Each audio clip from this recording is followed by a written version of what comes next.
I feel a certain amount of kinship with James Rolfe. What the fuck is this shit? We're the same age. We both went to film school. We both ultimately found...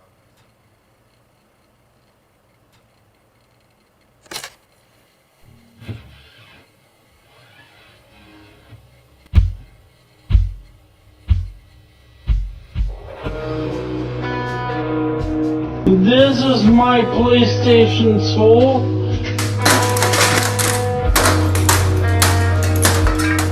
Right here is my PlayStation 3. And this Xbox 360.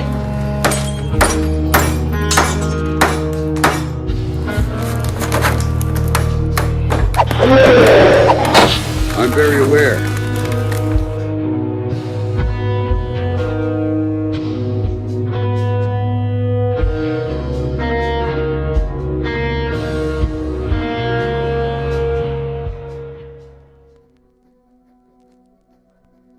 Unless you've been living under a cock recently, you must have seen Dan Olson's new video on James Rolfe.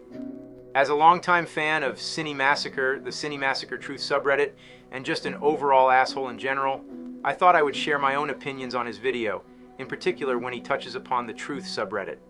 But first I should start off by explaining how I found this group of self-proclaimed assholes and how I got involved in all of this shit.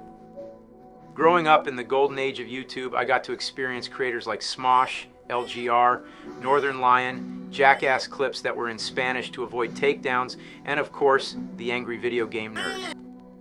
Before algorithms and monetization fucked us in the ass, there existed a community-driven space that fostered creativity, originality, and raw passion. There also existed shit like this. I got this violin set for $70 plus tax on Amazon.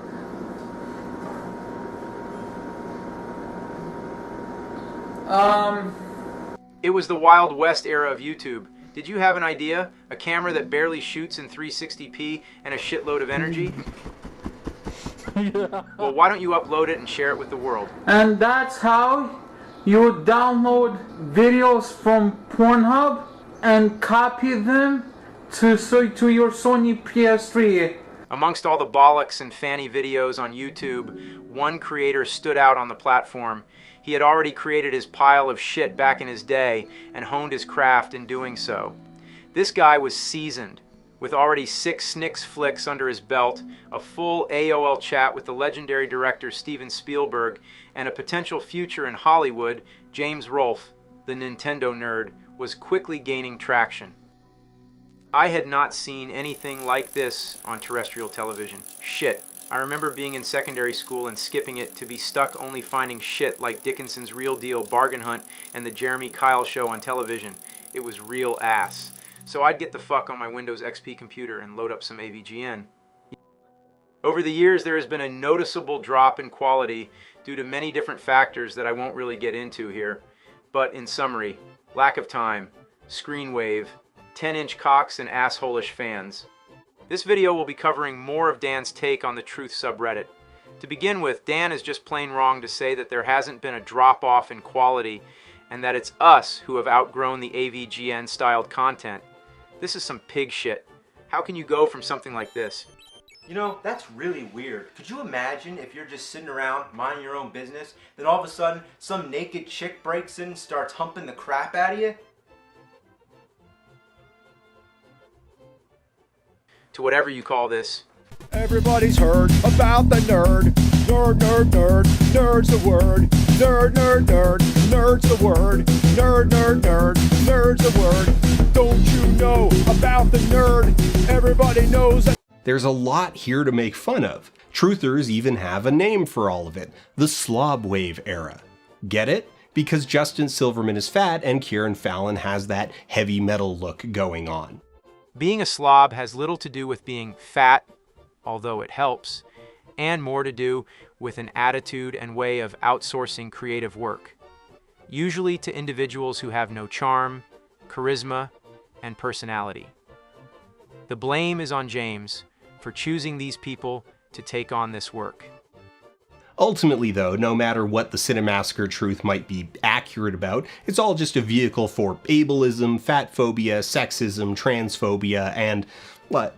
They're Chan trolls. It's not that deep. They are, in fact, just haters. I can be all those things on any given day depending on what's up my ass, but to generalize all of us into the same category is trutherphobia and slobistic. Ableism is implying that you think something is wrong with James and or the Screenwave slobs. Half of us are probably more retarded. It makes for great fan-submitted content. Yes, James went to special ed, but the majority of the users on the subreddit do not pick on James for that reason. It's actually great that his parents put in the time and effort to get him additional help for his academical needs. James is an exceptional human being who's successful and appears to be a good father. He's fucking quirky though, and does some real fucked up shit, which is why you covered his behind the scenes footage as it's fucking hilarious. Get off your damn high horse, you wanker. You could also be referring to his scuffed foot, aka duckfoot. Those jokes made I personally don't think are too offensive. I used to play football, soccer, with a friend who has a foot like that, and we'd always expect a pass as it appears to be a side foot pass. Needless to say, he was fucking shit in our team, so we stuck him in goal as the goalkeeper. Yeah, I guess a lot of us are fat phobic. Being fat ain't good for your health. Even Justin knows that. Since I've stopped playing football, I gained some weight, so I'm taking my fat ass to the gym. I need to make sure my health is good, because I got my own ma kids, ma wife, and ma dog. These people all rely on me for shitty Cinemassacre fan-related videos. Yeah, there might be some sexist comments in there, but I rarely see them. And when I do you know what I think? What a fucking idiot, and just move on. The comments that refer to James's wife, April.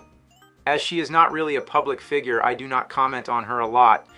Besides when she's made public comments like when she bemoaned that Cinemassacre was a Caucasian sausage fest.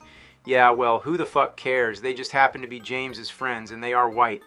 I'm almost certain that this is why we've seen a larger diversity in the AVGN film. Regarding transphobia, the only thing I think you could be referring to is when Mr. Bucket became Mrs. Bucket. I fully support the choices Mrs. Bucket has made, and I will be helping to cover the surgery costs.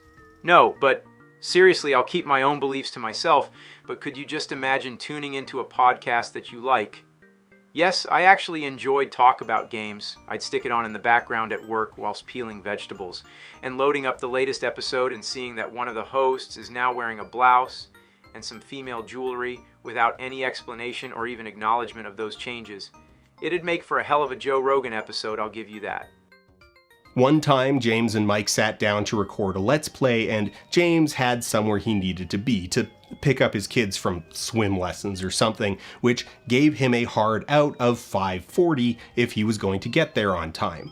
5:40 came and went. James started to visibly panic when he noticed the time and wound up leaving rather ungracefully before finishing the LP later in the evening alone. Let's break it. All right. Well, anyway, that's it. We just ran out of time because I have to be done at 5:40 right now. Yes, we don't bemoan the fact that he has to go and look after his kids. The 5:40 incident is funny because of the random time, his pure panic setting in, and the general way he handled that situation. We couldn't give a shit that he had to go. We got a 2-part Mega Man X video. That was an enjoyable watch. There isn't much else to this. So why doesn't James have enough time anymore? What's he spending his time doing? I've had enough of this shit. Take everything the truthers say with a pinch of fun. Enjoy the old content and suck my balls on the dick.